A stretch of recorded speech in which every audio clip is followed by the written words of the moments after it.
Welcome friends to our YouTube channel. Today we are going to talk about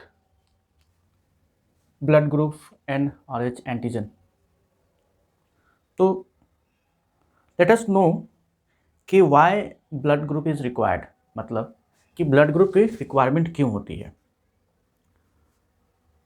Actually ये एक normal procedure है transfusion का. मतलब कि ट्रांसफ्यूज़न से पहले हमें ये जानना होता है कि जो डोनर का ब्लड क्या रेसिपिएंट से कंपैटिबल है कि नहीं है. तो कंपैटिबिलिटी को जानने के लिए हम लोग जो है ब्लड ग्रुप का टेस्ट कराते हैं. ब्लड ग्रुप का टेस्ट के साथ साथ हम लोग ये देखते हैं कि RH पॉजिटिव है या नेगेटिव है. तो आइए हम लोग इसी के बारे में जानते हैं कि ब्लड ग्रुप कितने टाइप के होते हैं, जिसमें से ABO ही हम क्यों पढ़ते हैं, और अदर ब्लड ग्रुप कौन कौन से हैं जिसमें हम डिस्कस ज़्यादा नहीं करेंगे. मोस्ट प्रिडोमिनेंटली हम लोग जो है ABO ब्लड ग्रुप को ही स्टडी करते हैं. तो आइए हम देखते हैं. तो सबसे पहले ये हम देखते हैं कि what is blood group. Blood group है क्या. तो एक डेफिनेशन लिखा हुआ ऑलरेडी हमने पहले से लिख कर रखा हुआ है कि it is a type of classification. It is a type of classification based on the presence or absence of antigen and antibody on the surface of RBC. Okay, मतलब ये हो गया कि एक ये ब्लड का क्लासिफिकेशन है. ये एक ब्लड का क्लासिफिकेशन है जिस पे हम लोग देखते हैं कि RBC के ऊपर यानी RBC के सरफेस के ऊपर कौन सा एंटीजन प्रेजेंट है और उसके अगेंस्ट कौन सा एंटीबॉडी का फॉर्मेशन होता है. ठीक है, और इसी मार्कर्स या यू कैन से कि एंटीजन के ही बेसिस पर हम ये डिसाइड करते हैं कि कौन सा ब्लड ग्रुप है. ओके, RH एंटीजन के बारे में हम लोग नेक्स्ट सेशन में डिस्कस करेंगे. आज हम लोग अपना डिस्कशन को ABO ब्लड ग्रुप पे ही सीमित रखेंगे. आपको पता होगा ऑलरेडी यू हैव स्टडीड कि there are more than 30 different type of blood groups are there on the RBC. Okay, out of which ABO blood group system is more prevalent and it is more prevalent and found in the human beings very predominantly. Okay, so let us know about the ABO blood group. Okay, तो different type of blood group में एक ABO blood group है. ABO blood group system. 5 system इसलिए कि एक cluster of antigens को हम लोग यहाँ पढ़ेंगे. ठीक है, कंबाइंडली, और एक दूसरे से वो कोऑर्डिनेटेड है, इसलिए हम लोग कहते हैं सिस्टम. तो इस ABO के अलावा और कौन कौन से ब्लड ग्रुप्स हैं. ओके, तो इस ABO के अलावा डफी है, RH है, इसको हम लोग पढ़ेंगे. ठीक है, केग है, और भी बहुत सारे लेवाइस ब्लड ग्रुप सिस्टम है. तो हम लोग देखेंगे अगले सेशन में RH एंटीजन के बारे में. और बाकी के जो ब्लड ग्रुप हैं वो ज़्यादा सिग्निफिकेंट नहीं है. मोर सिग्निफिकेंट आपका ABO ब्लड ग्रुप सिस्टम है, जिसको हम लोग देखेंगे. Okay, now ABO blood group system. इसमें ABO ब्लड ग्रुप सिस्टम में हम लोग ये देखते हैं कि पेशेंट के पास कौन सा ब्लड है.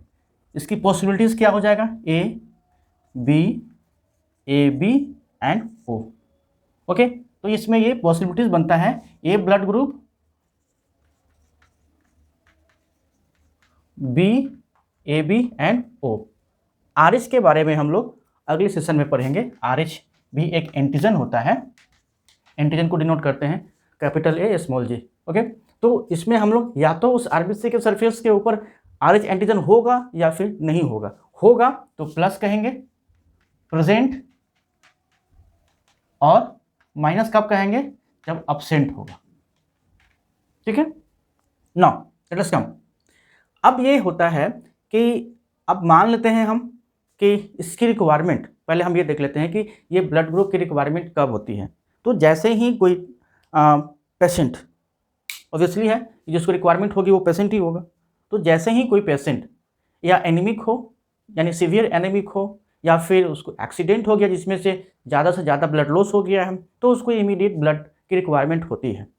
तो इमीडिएट ब्लड की रिक्वायरमेंट होती है तो कुछ उसके पहले फॉर्मेलिटीज़ की जाती हैं, जिसको हम लोग कहते हैं ग्रुपिंग और क्रॉस मैचिंग।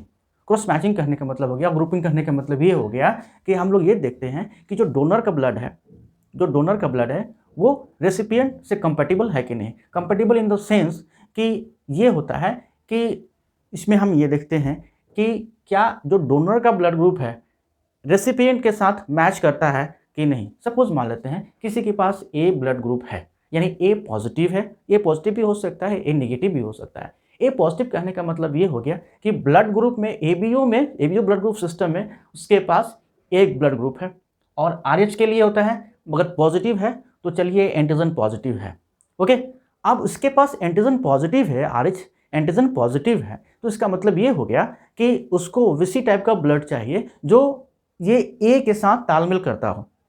ओके, डिफरेंट नहीं चाहिए, डिफरेंट ट्रांसफ्यूज होगा तो एंटीबॉडी का फॉर्मेशन होगा। ओके, तो या तो आप ए पॉजिटिव को ही ट्रांसफ्यूज करवाइएगा, या ऐसा ब्लड ग्रुप जिसमें कोई एंटीजन ही ना होता हो, तो हमारे पास एक ऑप्शन और रहता है, ओ नेगेटिव को हम ट्रांसफ्यूज करवा सकते हैं। ओके, सो अब इतनी सारी बातें हो गई, तो लेट अस अंडरस्टैंड कि ये ए बी ओ ही क्यों, और इसका केमिकल कंपोजिशन क्या है, इसका फॉर्मेशन कैसा होता है, इसका स्ट्रक्चर आरबीसी के ऊपर इसका अरेंजमेंट कैसा होता है।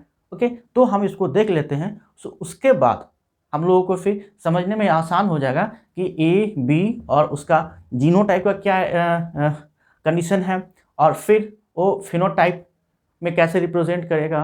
उसके बाद फिर हमको ये समझने में आसान हो जाएगा कि किस ब्लड ग्रुप को ट्रांसफ्यूज करवाने से कंपैटिबल कौन होगा, इनकम्पैटिबल कौन होगा, ये चीज़ें आसान हो जाएगी। तो पहले हम देख लेते हैं कि इसका जेनेसिस कैसे होता है, यानी ए बी ओ का जेनेसिस कैसे होता है, कैसे इसका आरबीसी के ऊपर अरेंजमेंट होता है, और इसमें कौन कौन से केमिकल कॉन्स्टिट्यूएंट का प्रेजेंस रहता है। ओके, सो हम लोग पहले हम एक आरबीसी का सरफेस बनाएंगे, मतलब आरबीसी बनाएंगे।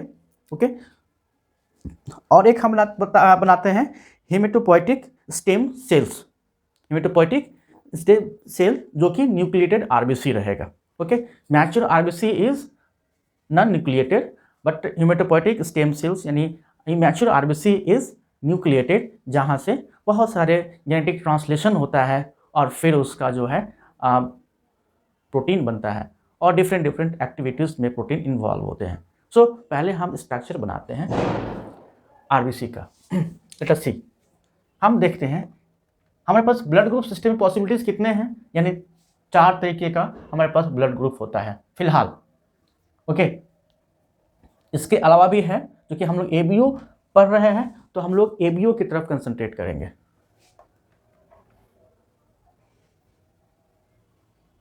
इसमें हम पहले देखते हैं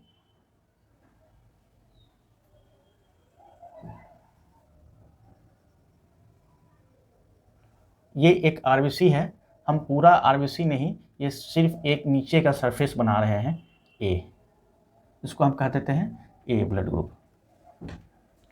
नेक्स्ट इसको हम कह देते हैं बी। वेट तो ज़्यादा बड़ा हो गया,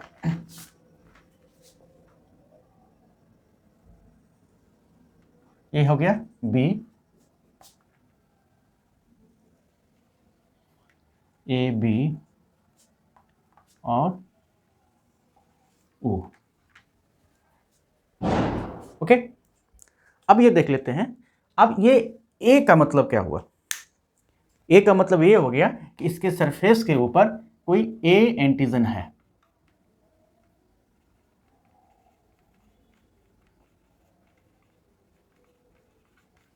कोई ए एंटीजन है, सिमिलरली इसके ऊपर सरफेस के ऊपर कोई बी एंटीजन है। ओके, नाउ इसके सरफेस के ऊपर ए बी एंटीजन है, ओके। और इसके सरफेस के ऊपर नो एंटीजन, कोई एंटीजन नहीं है, ओके। कोई स्पेसिफिक डिफरेंट एंटीजन नहीं है जो कि बाकी में प्रेजेंट है। सो इस पे एंटीजन नहीं है, इसीलिए हो गया क्या कि ओ हो गया, okay. Now let us understand कि अब ये ए एंटीजन हो गया, ये हो गया आपका B antigen, A B antigen और नो एंटीजन, मतलब इसके पास कोई एंटीजन नहीं है। नाउ अगेन हम लोग बनाते हैं इमेच्योर आरबीसी का एक स्ट्रक्चर बनाते हैं, ओके। तो इमेच्योर आरबीसी में आपको पता है कि सारे के सारे न्यूक्लिएटेड रहेंगे। तो हम लोग यहाँ पे देखते हैं एक स्ट्रक्चर में, ठीक है। हमारा इस ड्राइंग बनाने का या इस फिगर को बनाने का एक मेन मोटो ये होता है कि हम इस चीज़ को जान लें कि आखिर ये एंटीजन हैं जो आरबीसी के सरफेस के ऊपर है, ये आरबीसी के सरफेस के ऊपर है, वो कौन सा एंटीजन है और इनका केमिकल कंपोजिशन क्या है। So we will try to understand this. अभी हमारा यही गोल है। तो पहले हम लोग इससे प्रोसीड करने से पहले हम बनाते हैं ओ का।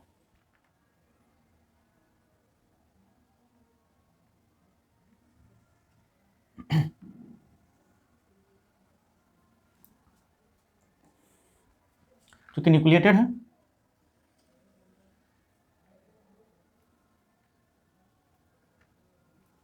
Okay, nucleated. Now let us understand कि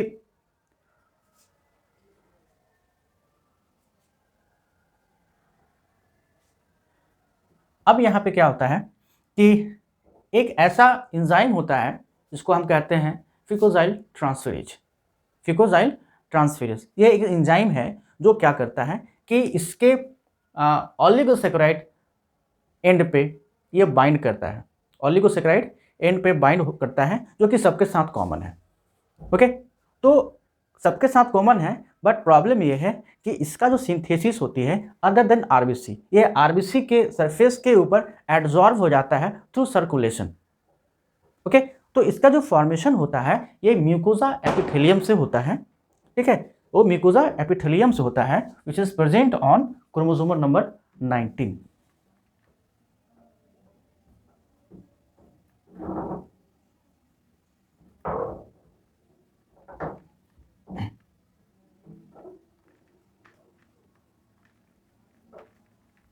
on chromosomal number 19, okay.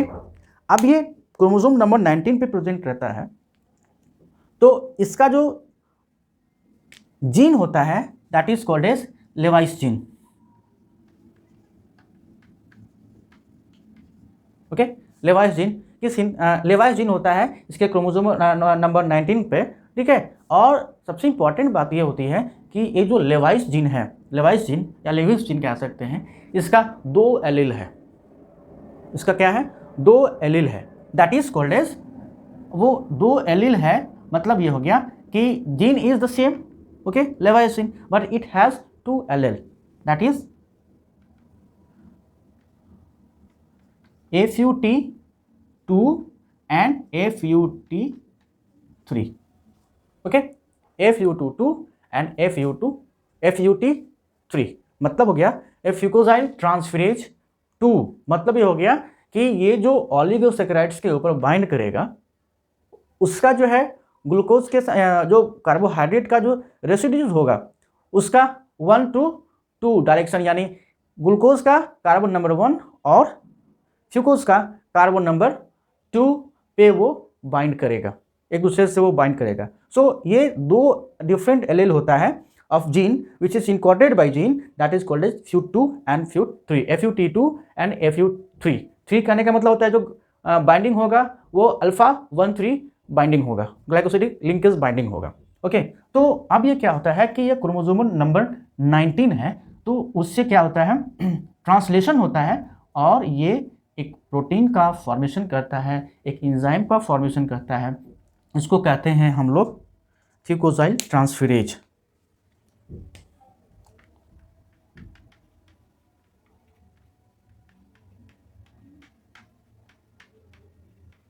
फ्यूकोजाइल transferase, fucosyl transferase का काम क्या है कि इस आरबीसी के सरफेस के ऊपर, यानी उसके सरफेस के कार्बोहाइड्रेट मोइटीज या रेसिड्यूज के ऊपर ये क्या करेगा कि फ्यूकोज एक ऑलिगोसेक्राइड है, फ्यूकोज एक ऑलिगोसेक्राइड है, उस पे उसको क्या करेगा, ये बाइंड कराएगा।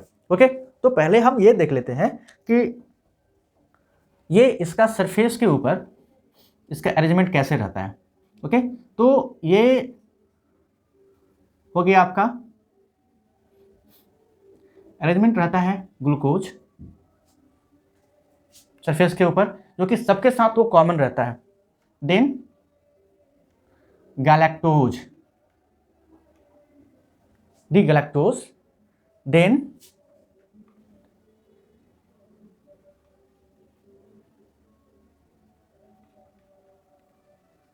N acetyl glucosamine and then galactose.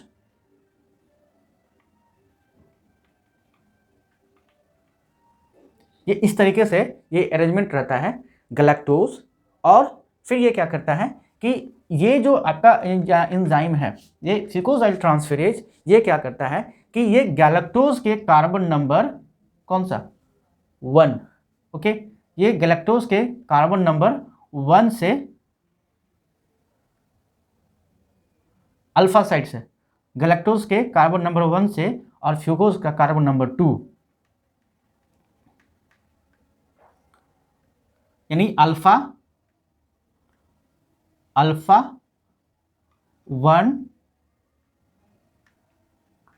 Alpha 1 2 glycosidic linkage से ये बाइंड करता है। ओके, ये अल्फा 1 2 ग्लाइकोसाइडिक लिंक से वो बाइंड करता है।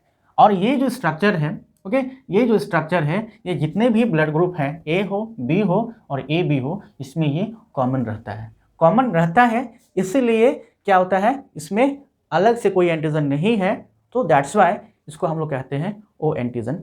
मतलब इसके पास नो एंटीजन है, तो इसको हम कहते हैं कि डिफरेंट कोई एंटीजन नहीं है जो इसके पास है, ए के पास है और बी के पास है, इसीलिए हो गया क्या, ये इसके पास नो एंटीजन है, इसके पास कोई एंटीजन नहीं है। नाउ लेट अस अंडरस्टैंड कि इसके पास ये जो स्ट्रक्चर है ये सबके साथ कॉमन है, तो हम लोग बना लेते हैं। Okay, glucose, D galactose, then फिर ग्लूकोज एंड एसिटाइलमाइन ग्लूकोजामिन, फिर then D galactose, okay, and then fucose,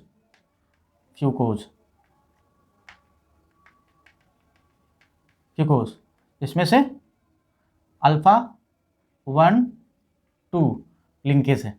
okay, और बाकी में जो लिंकेज है उसमें क्या है, इसमें भी है बीटा 1 3 ग्लाइकोसाइडिक लिंकेज है। ओके, इसमें भी क्या है 1 3, इसमें भी है 1 3 लिंकेज है, ग्लाइकोसाइडिक लिंकेज है। ओके, सेम स्ट्रक्चर हम लोग यहाँ भी बना लेते हैं, ग्लूकोज के साथ भी है, यहाँ भी है glucose, then after D galactose, then after N acetyl glucosamine, then फिर D galactose, okay, then D galactose and then fucus is there with alpha 1 2 linkage, that is called as fucose। Okay, now हम लोग यहाँ पे देख लेते हैं कि इस पे भी है glucose, then D galactose, then N acetyl glucosamine, then galactose and then इससे फ्यूकोज बाइंड किया हुआ है अल्फा 1 2 लिंकेज से। ओके, आई थिंक दिखाई नहीं दे रहा होगा। वेल, इसको हम स्ट्रक्चर को थोड़ा सा ऐसे बना लेते हैं।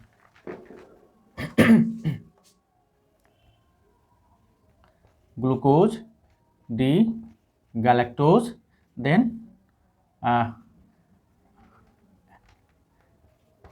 Glucosamine N acetyl glucosamine and then D galactose, ठीक है, एंड देन यहाँ से इसको इसी से ये फ्यूकोज का बाइंडिंग है। ठीक है। अब यहाँ देखते हैं कि ये सारे के सारे जो स्ट्रक्चर है, जो ओलिगोसैकेराइड्स का जो स्ट्रक्चर है वो सब में कॉमन है। ओके, सो सब में कॉमन है, तो इसमें ए बी में ये डिफरेंस क्या हुआ। ओके, तो नाउ लेट अस अंडरस्टैंड कि एक हम अब यहाँ से स्टार्ट करते हैं ए एंटीजन से, उसके बाद हमें पिक्चर क्लियर होगा कि एग्जैक्ट सीन है क्या।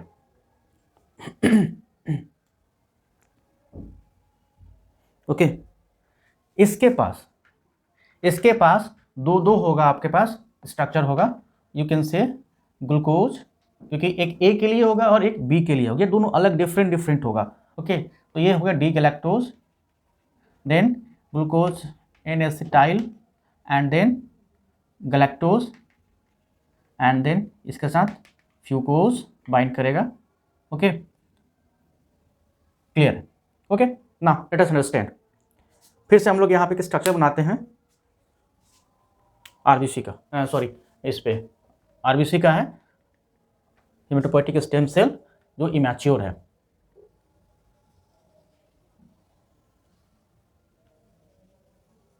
ओके, हम ध्यान में रहे कि ये इसका जो सिंथेसिस होता है, ये जो इसका सिंथेसिस होता है ये म्यूकोसा एपिथेलियम में होता है, ये आरबीसी में नहीं होता है। सिर्फ नोटेशन के लिए हमने यहाँ बनाया हुआ है, क्योंकि ये आकर इस पर एब्जॉर्ब हो जाता है।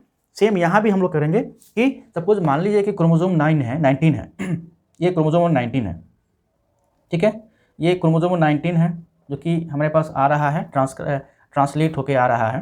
ओके, कहीं से भी आ रहा है। ओके, और एक यहाँ पे है, पेयर हो गया आपका इसका क्रोमोसोम नंबर 9 का। Okay, so let us understand कि हमने ऑलरेडी देख चुका है कि जो क्रोमोसोम नंबर 19 है, इस पे क्या हो रहा था हमारे पास, हमने देखा था कि इस पे आपका FUT2 और FUT3 दो अलग अलग एलील है इस लेवाइस जीन का। ओके, तो it stands for fucosyl transferase from 1 to 2 linkage and FUT3 stands for the fucosyl transferase from 1 to 3 linkage. Okay, now let us understand कि what about this chromosome number 9, ये एक chromosome number 9 है। Okay, तो इस chromosome number 9 पे क्या होता है कि ये एक ट्रांसलेट करता है, एक ट्रांसक्रिप्शन होता है एक एंजाइम का जिसका नाम है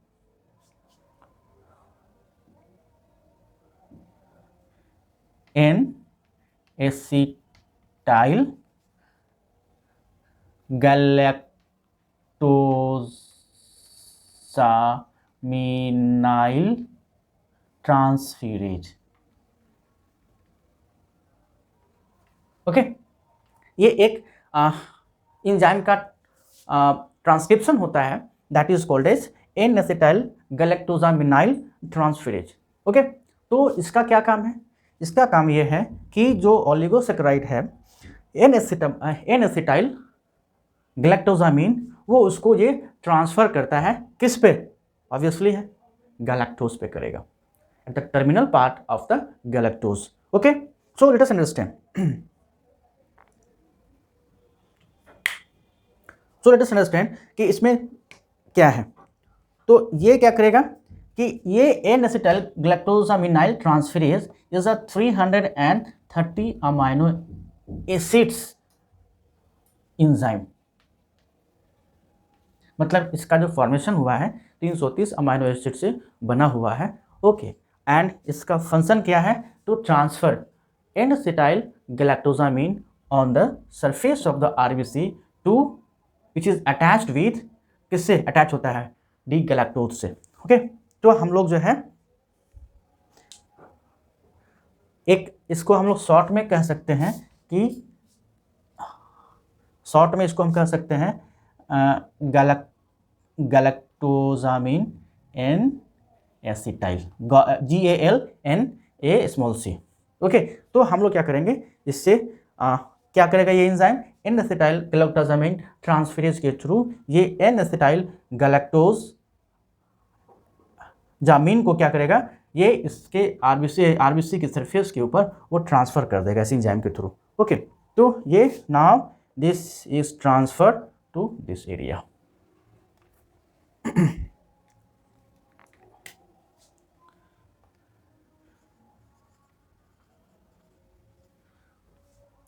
एन एसिटाइल गैलेक्टोजामिन। ओके, तो ये इसके ऊपर ट्रांसफर हो गया through a bond, okay, and that is called as beta 1,3 glycosidic linkage. Okay, now अब ये क्या हो गया, this entire structure of RBC, this entire structure of RBC, okay, is called as antigen ए।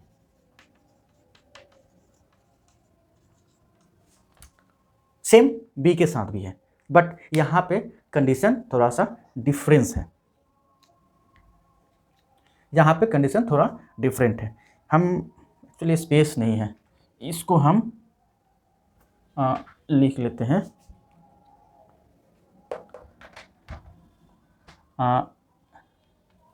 एक शॉर्ट में लिख लेते हैं AC transferase.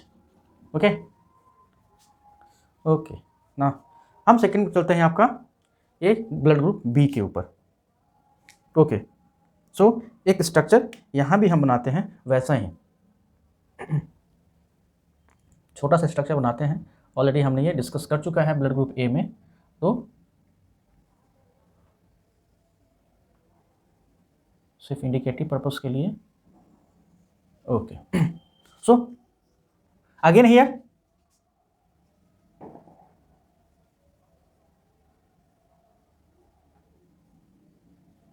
chromosome number 19, okay, and now 9, chromosome number 9,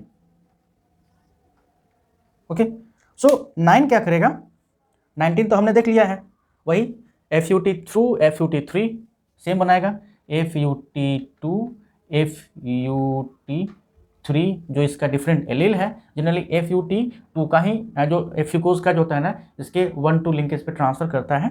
तो ये जो एंजाइम होता है fucosyl transferase, fucosyl transferase, okay, now here comes, ये एंजाइम जो होता है इस पे जो क्रोमोसोम नंबर 9 के ऊपर प्रेजेंट जो ट्रांसक्राइब करता है जो जीन है, वो करता क्या है,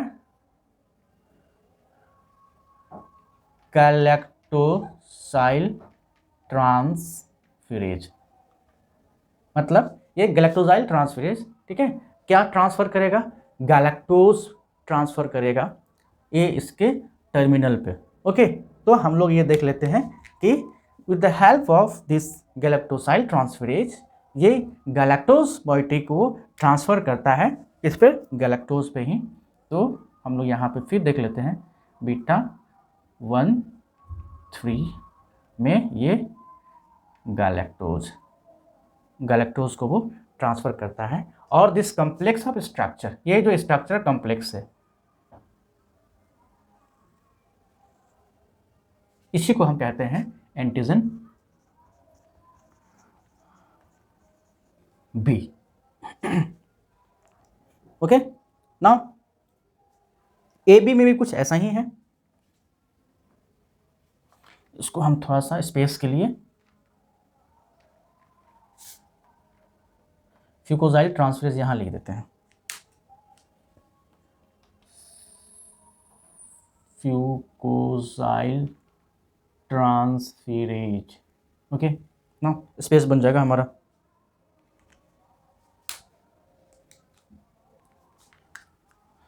तो ये यहाँ पे अगेन हम लोग सेम चीज़ है करते हैं। ओके,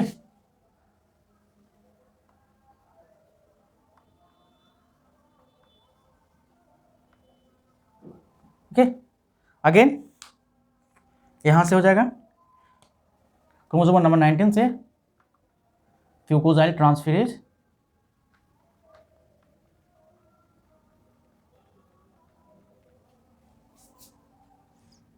फ्यूकोजाइल ट्रांसफेरेज, और इस पे क्या हो जाएगा,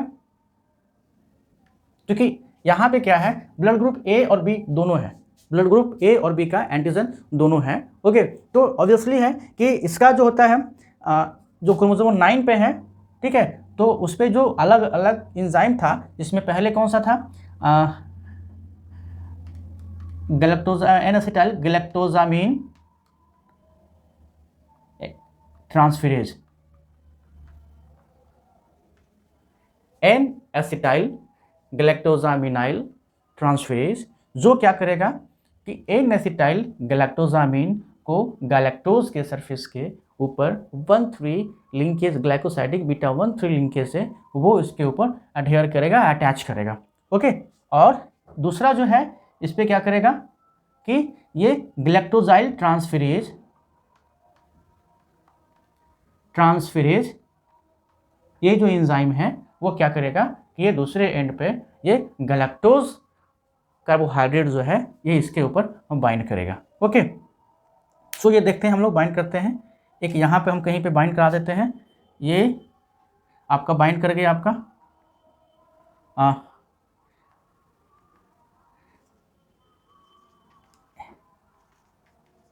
ये हो गया आपका एन एसिटाइल गैलेक्टोजामिन, ये इससे बाइंड कर गया।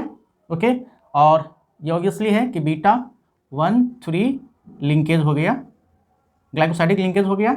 ओके, नाउ ऑन अनदर ये क्या हो जाएगा कि ये बीटा 1,3 लिंकेज के थ्रू इस पे ये गैलेक्टोज बाइंड करेगा। ओके, अब ये पूरा structure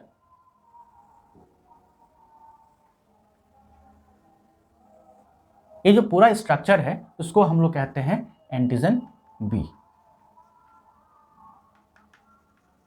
antigen A B. Okay, अब आते हैं हम ओ पे, वाई ओ। ओके, अब ये ओ पे क्या होता है कि इसी पे हम लोग डिस्कस कर लेते हैं कि इसका जो क्रोमोसोमल नंबर 9 होता है, okay, there is inherent mutation on the chromosomal number 9। Okay, तो इसमें क्या होता है, ट्रांसक्रिप्शन होता है जीन का, okay, but that is mutated, वो म्यूटेटेड होता है, और ये 115 अमाइनो एसिड तक जब ये ट्रांसलेट होता है तो इसका ट्रांसलेशन जो होता है ना एबॉर्ट हो जाता है। ओके, तो ये ट्रांसलेशन एबॉर्ट हो जाता है, तो there is no any formation of enzyme like that of other blood group A or B. So ये due to abortion or stoppage of the translation after translating 150 amino acids, ठीक है, सो कोई enzyme का formation नहीं होता है, और अगर इंजाइम का फॉर्मेशन नहीं होता है तो वो किसी भी कार्बन या फिर ऑलिगोसैकेराइड को ओके आरबीसी के सरफेस के ऊपर ये ऐड नहीं करता है, इसीलिए इसको कहते हैं ओ एंटीजन, यानी सॉरी ओ एंटीजन नहीं, ओ ब्लड ग्रुप। ओके, तो here there is no enzyme, there is no enzyme to aid any oligosaccharide present oligosaccharide on the surface of RBC. So it was all about the different type of antigen which is present on the surface of RBC, which determine the type of blood groups in a human being. Okay, so एक बार हम लोग फिर से brief कर लेते हैं। Okay, ये हमारा हो गया immature RBC।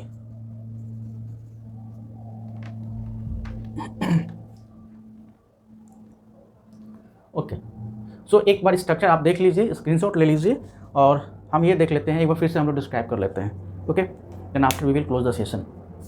Now let us understand, ये हमारा आरबीसी है, मैच्योर आरबीसी है, इसका हाफ स्ट्रक्चर बनाया हमने। सपोज मान लो कि ये ब्लड ग्रुप ए है, ब्लड ग्रुप बी है, ये ब्लड ग्रुप ए बी है, एंड ये ब्लड ग्रुप ओ है। ओके, तो ब्लड ग्रुप ए क्यों है, बिकॉज इसके पास ए एंटीजन है। बी क्यों है, बिकॉज इसके पास बी एंटीजन है। ए बी क्यों है, बिकॉज इसके पास दोनों है, ए और बी दोनों है। और इसको ऐसे कह सकते हैं, ए,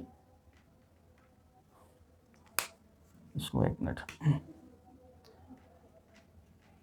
दोनों है, उसके पास ओ है, इसके पास कोई एंटीजन नहीं है, इसीलिए ये नो एंटीजन है। ओके, अब ये देखते हैं कि ये आपका जो क्रोमोसोम नंबर 19 है उसका आर्म पे ये एक लेवाइस जीन होता है, इसके 2 एलील होते हैं, दैट इज FUT2 और FUT3। वैसे लेवाइस जीन के बहुत सारे एलील होते हैं, 11-12 तक होते हैं, बट हम लोग यहाँ पे कंसंट्रेट कर रहे हैं FUT2 और FUT3। FUT2 जो होता है ये गैलेक्टोज के एंड पे, टर्मिनल पे उसके फ्यूकोज का जो ट्रांसफ़र करता है वो 1-2 अल्फा लिंकेज से ट्रांसफ़र करता है, जो कि ये सारे के सारे ब्लड ग्रुप में कॉमन होता है। ओके, जो ये कॉमन शेयर करता है इसीलिए कहते हैं उसको हम लोग ब्लड ग्रुप, ये सब में कॉमन है। इसके अलावा क्रोमोसोम नंबर 9 पे जो होता है ये in case of blood group A and acetyl galactosaminyl transferase का ट्रांसलेशन होता है और ये एंजाइम का फॉर्मेशन करता है, दैट इज 330 अमीनो एसिड्स का फॉर्मेशन होता है, का एंजाइम होता है, जो कि इसका काम क्या है, it transfer N acetyl galactosamine on the surface of the RBC and attached with the galactose residue. Same यहाँ भी होता है ब्लड ग्रुप में, बट यहाँ पे देयर इज अ डिफरेंस, यहाँ 330 है, इधर is a difference of 4 amino acid and due to which एक एंजाइम का क्रोमोसोम नंबर 9 से ट्रांसलेशन होता है, that is called as galactosyl transferase, जिसका काम क्या है कि इसके आरबीसी के सरफेस के ऊपर, सरफेस पे जो है गैलेक्टोज से वो 1,3 बीटा लिंकेज से गैलेक्टोज को बाइंड कराता है और ये कंप्लीट स्ट्रक्चर हमारे सामने हो जाता है बी एंटीजन का। सेम जैसे ए में सिंथेसिस हुआ था एन एसिटाइल गैलेक्टोजामिनाइल ट्रांसफेरेज, जो कि आपका एन एसिटाइल गैलेक्टोजामिन जो होता है वो सरफेस पे बाइंड कर रहा था। सेम गैलेक्टोजाइल ट्रांसफेरेज जो गैलेक्टोज पे बाइंड करेगा, तो इस पे 2 हमने स्ट्रक्चर बनाया हुआ है, 2 अलग अलग स्ट्रक्चर बनाया हुआ है, बाइंडिंग भी किया हुआ अलग अलग, और ये इंटायर स्ट्रक्चर को हम लोग कहते हैं क्या, कि ये आपका एंटीजन ए और बी है। सो इसीलिए इसका नाम पड़ा AB एंटीजन, यानी type of blood group is AB blood group. Next one is है आपका यहाँ पे कि यहाँ पे ट्रांसलेशनल एबोर्शन होता है, यहाँ ट्रांसलेशनल स्टॉपेज होता है after synthesis of 150 amino acid, due to which the enzyme is premature and it does not code for any sort of oligosaccharide, so that कि कोई भी एंटीजन या ओलिगोसेक्राइड जो होता है आरबीसी के सरफेस के ऊपर वो अटैच हो, इसीलिए इसका नाम हो गया 0 कह सकते हैं, या जनरली हम लोग 0 is represented as O in some literature. So ये O ब्लड ग्रुप कहते हैं। सो आज का यही है, और नेक्स्ट सेशन में हम लोग जो है इसका जीनोटाइप और आरएच फैक्टर और आरएच फैक्टर से रिलेटेड जो भी डिसऑर्डर्स होता है वो हम लोग पढ़ेंगे। इसके साथ साथ हम लोग ये भी पढ़ेंगे कि इस पे कौन सा ब्लड ग्रुप किसको डोनेट कर लेगा, एंटीजन और एंटीबॉडी के एक ब्रीफ डिस्क्रिप्शन दे देंगे हम, सो डैट कि हर क्लास के कैंडिडेट को ये समझ में आ जाएगा, और ये हम देखेंगे कि डोनर कौन होगा, रेसिपिएंट कौन होगा, ओके, और कौन किसे ले सकता है ब्लड और कौन किसको ब्लड दे सकता है। Thank you. वीडियो अच्छा लगा तो लाइक कीजिए, शेयर कीजिए और सब्सक्राइब कीजिए। Thank you.